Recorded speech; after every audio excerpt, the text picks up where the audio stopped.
le bendiga grandemente.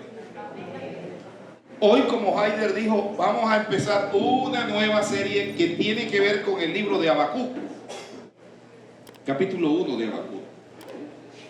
La palabra del Señor dice así: la profecía que vio el profeta Habacuc. ¿Hasta cuándo, oh Jehová, clamaré y no oirás? Y daré voces a ti a causa de la violencia y no salvarás. ¿Por qué me haces ver iniquidad y haces que vea molestia? Destrucción y violencia están delante de mí, y pleitos y contiendas se levantan, por lo cual la ley es debilitada y el juicio no sale según la verdad, por cuanto el impío asedia al justo. Por eso sale torcida, ¿qué? La justicia. Por eso sale torcida la justicia. Mirad entre las naciones y ved, y asombraos, porque haré una obra en vuestros días que aun cuando se os contare no la creeréis. Porque he aquí yo levanto a los caldeos, nación cruel y presurosa, que camina por la anchura de la tierra para poseer las moradas ajenas. Formidable es y terrible. De ella misma procede su justicia y su dignidad.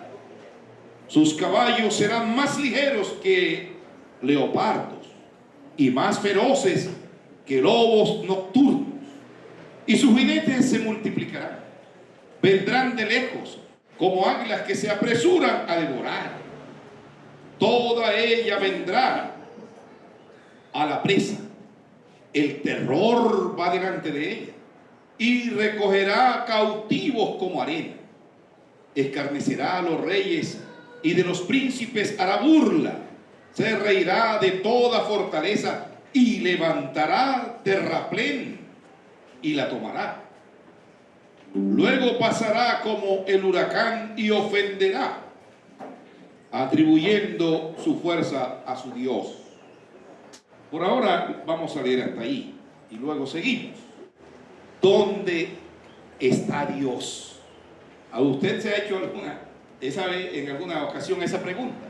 O más bien, Dios, ¿dónde estás? Tal vez en medio de la enfermedad, en medio de las vicisitudes de la vida, uno se pregunta, ¿dónde está Dios? El propósito esta mañana es que nosotros podamos confiar en medio del sufrimiento, sabiendo que Él sigue obrando. Dios sigue obrando, aunque no entendamos sus caminos y la manera de Dios obrar. No sé si a usted le ha pasado que usted ora por los enfermos, pero usted está enfermo. Yo oro por los enfermos y se muere. No quiero hacerles coger miedo, ¿cierto? Hermano, ¿alguna vez usted ha sentido que el mal avanza sin freno? Al leer este capítulo, me parece una radiografía de lo que estamos viviendo, un diagnóstico de lo que estamos viviendo. Parece como si Dios estuviera callado en el avance del mal, mientras Dios parece guardar silencio, como que no hablar. Esa es la angustia que atraviesa el corazón del profeta Habacuc. Él no predica al pueblo, sino que clama a Dios. Su oración no es tranquila ni decorosa, es un grito. ¿Hasta cuándo, oh Señor? Clamaré y no oirás, dice en el versículo 2. El profeta ve violencia, injusticia, corrupción y no entiende por qué Dios no interviene. como en nuestros días también inseguridad. Este capítulo nos confronta con una fe que no se conforma, que pregunta, que lucha, pero también nos revela que incluso cuando todo parece ir mal, de mal en peor, Dios no ha perdido el control. ¿Cuántos creen que Dios no ha perdido el control? Él sigue obrando, aunque no lo veamos. En el versículo 1, Habacuc ve lo que el Señor le dice y le hace ver. El libro de Habacuc plantea preguntas difíciles. ¿Dónde está Dios cuando sufrimos? Por ejemplo, la mamá de Rocío, la semana pasada, el jueves pasado, le encontraron un cáncer muy avanzado en el cuello, que está afectando sus pulmones, está empezando a afectar los pulmones, pero también el habla. Y uno se pregunta, ahora, ella sirvió al Señor como pastora con su esposo. Y uno puede preguntarse, tanto servir al Señor, ¿y por qué el Señor no tiene misericordia? Puede pensar uno.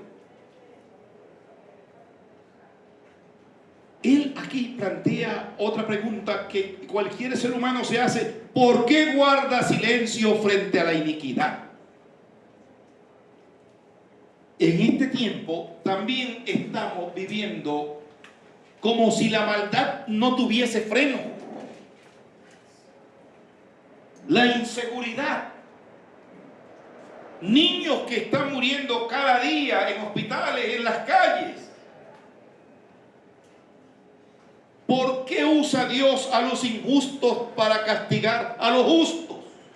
Es otra pregunta que uno se hace.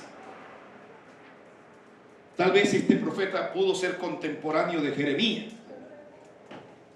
Jeremías también se planteó algunas preguntas como esa, a fines del siglo VII, más o menos 605, 603. Pero hay que comprender, hermano, ahora al mirar con más detalle la situación política de Judá y de los pueblos que estaban alrededor. Uno pudiera preguntarse, cuando lo que Dios hace no tiene sentido. Ese es el título de un libro del doctor Dobson, creo, Enfoque de la Familia. Pero quiero que grabe esto que le voy a decir. Cuando todo va de mal en peor, Dios sigue obrando para bien. Hay gente que ha quebrado en sus negocios. En medio de la pandemia fracasaron. Hogares prácticamente destruidos.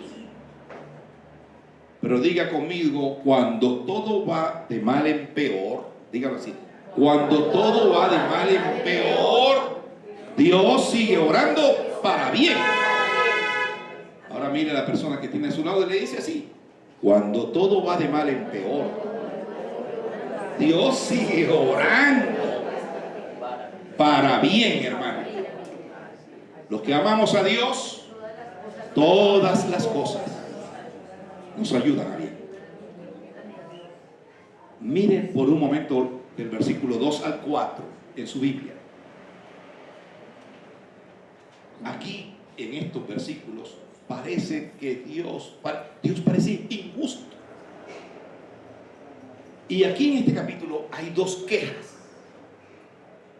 Tal vez a nosotros nos enseñaron que no debíamos preguntarle a Dios el porqué de las cosas.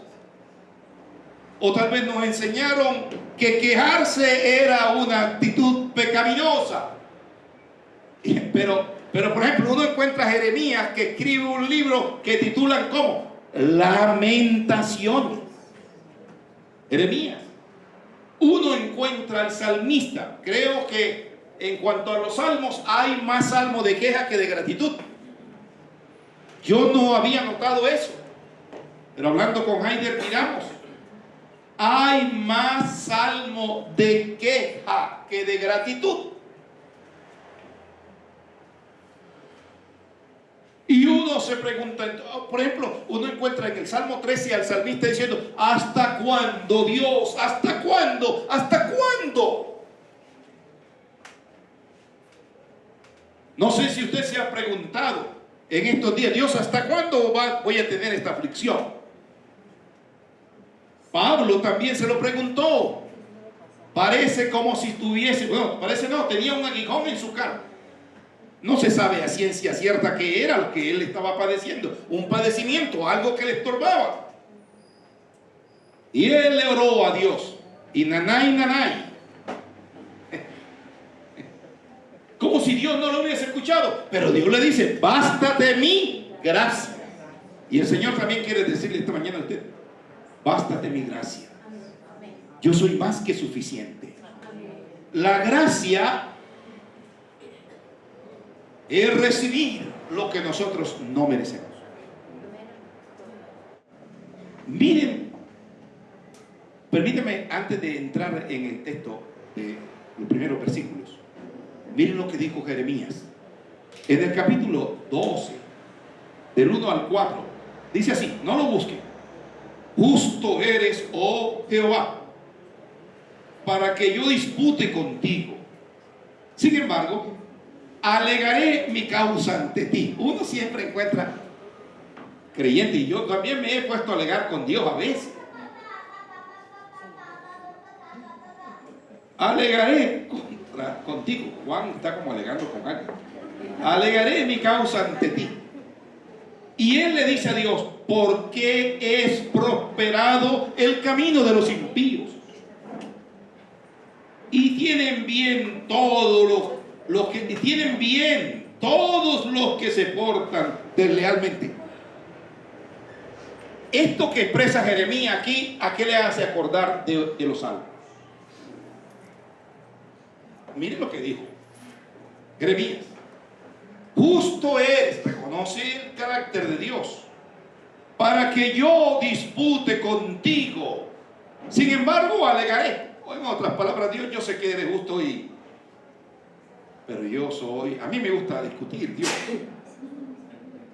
permite que te diga algo. ¿Por qué es prosperado el camino de los impíos? ¿Eso no le recuerda al Salmo 73? Y muchas veces usted y yo nos hemos preguntado: ¿cómo prosperan los malos? Mientras que yo llevo años sirviendo al Señor, cantando para el Señor, honrando al Señor, Dios, y todavía vivo arrendado, dirá alguno, ¿cierto? Yo, por ejemplo, cuando vivimos en Valledupar, íbamos al centro, veíamos unos carrazos y nosotros andando a pie. Y yo me preguntaba: pero Dios, ¿por qué? O uno orando por sanidad de otros, pero tú sigues enfermo. Es como si fuera algo injusto. Pero Dios no es injusto. Dios es bueno. Él pasa con nosotros las adversidades de la vida. Y él dice en Jeremías: ¿por qué es prosperado el camino de los impíos? Y tienen bien todos los que se portan deslealmente. Vuelva a Habacuc. En el versículo 2 él dice: ¿hasta cuándo, oh Jehová, clamaré y no oirás? Como si Dios estuviese sordo. Y daré voces a ti a causa de la violencia y no salvarás. ¿Por qué me haces ver iniquidad y haces que vea molestia, destrucción y violencia? Están delante de mí, y pleitos y contiendas se levantan, por lo cual la ley es debilitada y el juicio no sale según la verdad. Por cuanto el impío asedia al justo, por eso sale torcida la justicia. Aquí en primer lugar hay un clamor sin consuelo. ¿por qué Dios parece injusto? Esta es la primera queja. Es como si Habacuc estuviera demandando a Dios ante un tribunal, preguntándole hasta cuándo debe pedir ayuda sin encontrar respuesta. ¿Y por qué debe presenciar el triunfo del mal en todas sus formas? Calamidades, sufrimiento, destrucción, violencia, injusticia. Habacuc comienza con una queja honesta. ¿Hasta cuándo? No es impaciencia, es dolor acumulado. Es como cuando ya uno se le acumulan uno y otro, enfermo, fracasa, se te muere un familiar o cualquier otra cosa, sin encontrar respuesta. La ley está paralizada, la justicia torcida. Si nosotros vemos cómo obra la justicia en muchos de nuestros países, uno parece que la justicia se le aplicara a algunos y a otros no. La justicia parece torcida. Los impíos rodean al justo. Estábamos en uno de estos lugares, pero los hermanos están totalmente preocupados. Y preocupados por la inseguridad que están viviendo. Y ellos nos dicen, por cualquier emprendimiento o labor que estemos haciendo, nos piden dinero. Están asfixiados. El profeta no duda de Dios, pero no entiende su aparente indiferencia. Este clamor de Habacuc refleja el corazón de muchos creyentes hoy. Violencia en nuestras calles, inseguridad, corrupción en nuestras instituciones, injusticia en nuestras comunidades. Y preguntamos, ¿dónde está el Señor? Políticamente la gente está como... La sociedad está polarizada. Unos petristas, otros antipetristas. Y hay grupos de WhatsApp donde se discute los temas políticos. Y más que todo, también caemos en la indiferencia y el rechazo por partidos políticos. Hermano, nuestra única esperanza está puesta en el Señor. El Salmo 47 dice, Dios es nuestro amparo y fortaleza, nuestro pronto auxilio en las tribulaciones. Dígale a ese que está a su lado, solo el Señor es nuestro ayudador. Dice, solo el Señor es nuestro ayudador. Parece que a Dios no le interesa nada. No está haciendo mucho, pudiendo hacer más. Lo que está haciendo no parece equitativo. Según la queja de Habacuc. Hermano, cuando ves que el mundo va de mal en peor, violencia, corrupción, injusticia, no significa que Dios haya dejado el trono. El silencio de Dios no es ausencia de Dios. Aunque en el panorama no veas a Dios, no significa que Él no está. Él está en todo momento de nuestra vida y en todo lugar en nuestra vida. Él entonces lo primero que se queja lo primero que hace es clamar a Dios, pero parece que no hay un consuelo, no hubiese una respuesta del Señor. Ahora en el versículo del 5 al 11, ahí está la respuesta del Señor. La pregunta que yo me hacía era, bueno, ¿por qué estos pasajes aparecen en la Escritura? ¿Por qué la mayoría de los salmos son de queja y no de adoración o de alabanza o de gratitud al Señor? este libro de Habacuc y este primer capítulo y esta queja, ¿sabe qué nos hace ver? Cuán frágil es el ser humano y que Dios, de alguna manera o siempre, Dios está atento a nuestras quejas, angustias o dificultades que vivamos. Que no es pecado decirle al Señor: Señor, mira lo que estoy sufriendo o padeciendo. El Señor no se desagrada de eso. Ante el Señor conoce y pesa nuestros corazones. Y Él está atento. Él sabe que nosotros pasamos por momentos así. Versículo 5. La respuesta de Dios. Mirad, le dice el Señor a Habacuc, entre las naciones, y ve y asómbrate, porque haré una obra en vuestros días que aun cuando se os contare no la creeréis. Habacuc, abre tus ojos, mira lo que te voy a mostrar. Yo levanto a los caldeos, nación cruel y presurosa, que camina por la anchura de la tierra para poseer las moradas ajenas. Formidable es y terrible. Ya había leído esta parte. Dios le responde a Habacuc, pero no como Habacuc esperaba. Uno quizás al clamar al Señor espera una respuesta, entre comillas, positiva. Dios inicia la respuesta con la expresión: miren a las naciones. Dios va a incitar a los caldeos o babilónicos. Dios permite que un pueblo perverso se levante para llevar a cabo sus propósitos.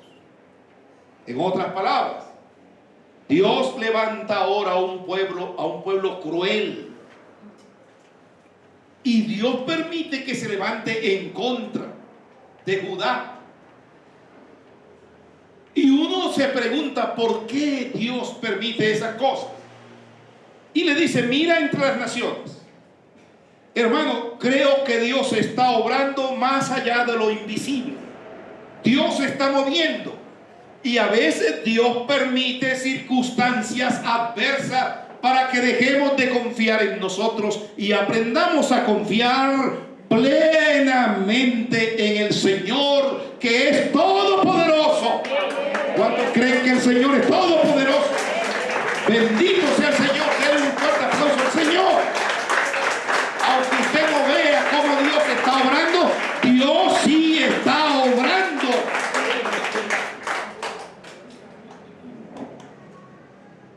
Hay cosas que suceden en tu vida que tú no entiendes, pero Dios no es ajeno a ellas. La respuesta de Dios es desconcertante. Va a usar a Babilonia, una nación perversa, como instrumento de juicio. A veces la respuesta de Dios parece empeorar las cosas antes de mejorar. Pero eso no significa que Dios haya perdido el control. Significa que su plan es más profundo que nuestra comprensión humana. La descripción de los caldeos aquí es aterradora. Son rápidos, violentos, arrogantes. Se convierten en el instrumento de disciplina divina. Pero incluso ellos están bajo el control soberano de Dios. La maldad, la injusticia, la manera como actúan nuestros gobernantes no es ajena al Señor.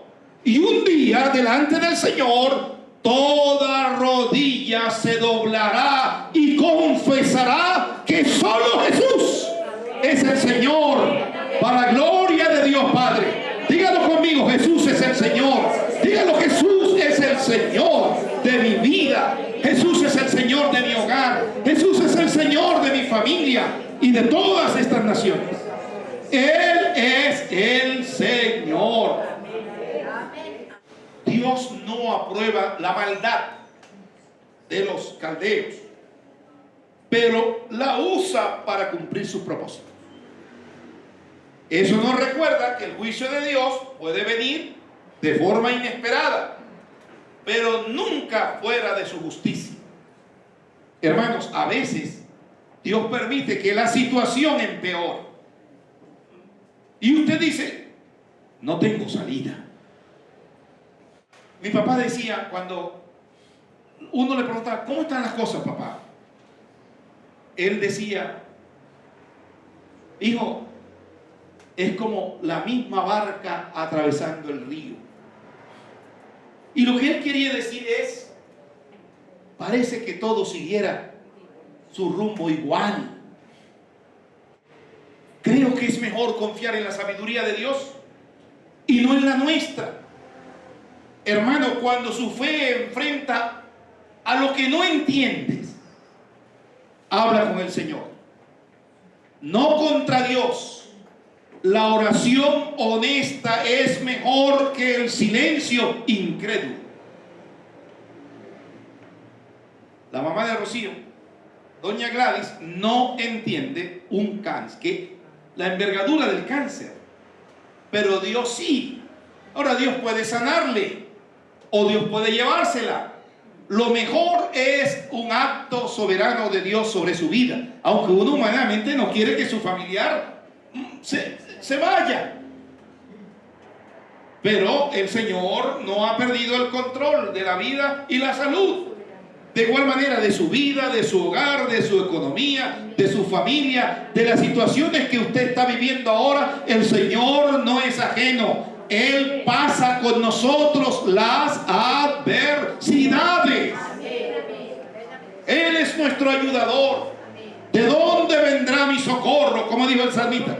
¿De dónde vendrá mi socorro? ¿Y qué dice él? Mi socorro viene de Jehová, que hizo el cielo y la tierra. No dará tu pie el resbaladero, y aún si cayeres, el Señor te levanta. El Señor te sostiene. Ahora entremos al versículo 12. Aquí está la segunda queja, y va hasta el capítulo 2, versículo 1. ¿A qué apela Habacuc? ¿No eres tú desde el principio, oh Jehová? Mire lo que reconoce de Dios. Dios mío, santo mío, no moriremos, oh Jehová, para juicio lo pusiste. Y tú, oh roca, lo fundaste para siempre, para castigar. Muy limpio eres de ojos para ver el mal, ni puedes ver el agravio. ¿Por qué ves a los menospreciadores y callas cuando destruye el impío al más justo que él? Y haces que sean los hombres como los peces del mar, como reptiles que no tienen quien los gobierne. Y lo juntará en sus mallas, por lo cual me alegrará y se regocijará. Por esto hará sacrificio a su red y ofrecerá sahumerio a sus mallas, porque con ellas engordó su porción y engrasó su comida. Vaciará por eso su red y no tendrá piedad. Ahora miren el versículo 1. Sobre mi guarda estaré, y sobre la fortaleza afirmaré el pie, y velaré para ver lo que se me dirá y qué he de responder tocante a mi queja. ¿No eres tú, Jehová? ¿No eres tú qué? Él reconoce de Dios. Mira lo que reconoce, su carácter. ¿No eres tú desde el principio, oh Jehová, Dios mío, santo mío? Hermanos, Habacuc deja ver su impaciencia motivada por lo que Dios está dejando de hacer. Pero él apela al carácter de Dios, a la bondad de Dios. Yo creo que Dios ha sido demasiado bueno con cada uno de nosotros. Realmente, él apela al carácter de Dios porque lo conoce.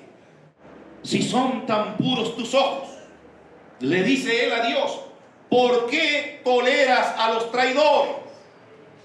¿Por qué guardas silencio mientras los impíos se tragan a los justos?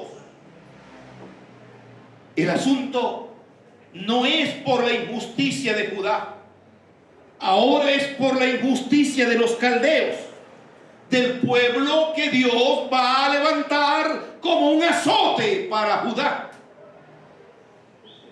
¿Cómo es posible que Dios use como instrumento a un pueblo pagano? Pero ¿sabe qué le dice el versículo 1 del capítulo 2? Habacuc espera en Dios. Sobre mi guarda estaré y sobre la fortaleza firmaré el pie y velaré para ver lo que se me dirá y que he de responder tocante a mi queja. La oración honesta es mejor que el silencio incrédulo. El asunto no es por la injusticia de Judá, es por la injusticia de los caldeos. ¿Cómo es posible que Dios use a este pueblo como instrumento? Pero Habacuc espera en el obrar de Dios. Hay que tener paciencia, Dios va a obrar.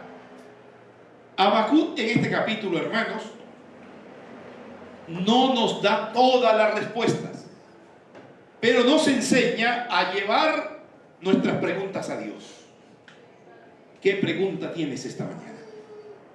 ¿Qué te ha preocupado durante estos días? Este pasaje nos muestra que la fe no es negar la realidad de las cosas, sino confiar en medio de ellas. Cuando todo parece ir de mal en peor, la fe se aferra al carácter de Dios, no a las circunstancias. Nosotros nos movemos no por lo que vemos, nos movemos por fe. Y por la fe declaramos las cosas que no se ven como si se vieran. Todo va a pasar en la vida, todo es transitorio, pero el Señor, hermanos, permanece para siempre. Así que agárrese del Señor, arráiguese en el Señor. Él es nuestro escudo y nuestra fortaleza, nuestro ayudador, nuestro pronto auxilio. El Señor es nuestra esperanza, es nuestro sanador. El Señor tiene el control de tu vida, de tu economía, de tus negocios, de tu hogar. Si te has sentido fracasado, levántese, porque el Señor estará con usted para siempre, todos los días de su vida. Este capítulo nos prepara para el resto del libro, donde veremos que la fe no siempre se entiende, pero siempre espera, confía en el Señor. Aunque el sol no brille más, nosotros estamos confiando en Él, porque es justo, porque por la fe el justo vivirá. Le animo a confiar en el Señor. Levántese en medio de las adversidades. Yo me he sentido muchas veces triste, derribado, mas no destruido, porque confiamos en el Señor. Él pasa con nosotros las adversidades. Dile eso al hermano: oye, levántate, Él pasa con nosotros las adversidades. Un equipo malo, ay, el Señor pasa las adversidades. Colóquese en pie para que le demos gracias al Señor. Y ¿sabe qué, hermano? Hoy le vamos a dar gracias al Señor por las circunstancias. Señor, gracias por este tiempo que me estás permitiendo vivir. Pero sé, Señor, que tú caminas conmigo, que nunca me has dejado. Padre Celestial, levante sus manos al cielo y ore conmigo diciendo: Padre Celestial, esta mañana rindo mi vida a ti y te entrego mis cargas, mis preocupaciones. Te entrego, Señor, en esta mañana mis luchas, y te doy gracias porque tú eres mi ayudador. Gracias, Señor, porque mi socorro, dígalo conmigo, mi socorro, dígalo más fuerte, mi socorro viene de lo alto. Y en el nombre de Jesús Desautorizo de mi vida toda obra del enemigo, todo desánimo, díganlo, todo desánimo espiritual, toda enfermedad, toda lucha, toda obra del enemigo. En el nombre de Jesús le ordeno que retroceda. Señor, gracias. Dígale, gracias, Señor. Dígale más fuerte, gracias, Señor, porque tú estás conmigo como poderoso gigante. Dígalo más fuerte, Señor, tú estás conmigo como poderoso gigante. A ti sea la gloria y la honra por los siglos de los siglos. Den un fuerte aplauso al Señor y adoremos.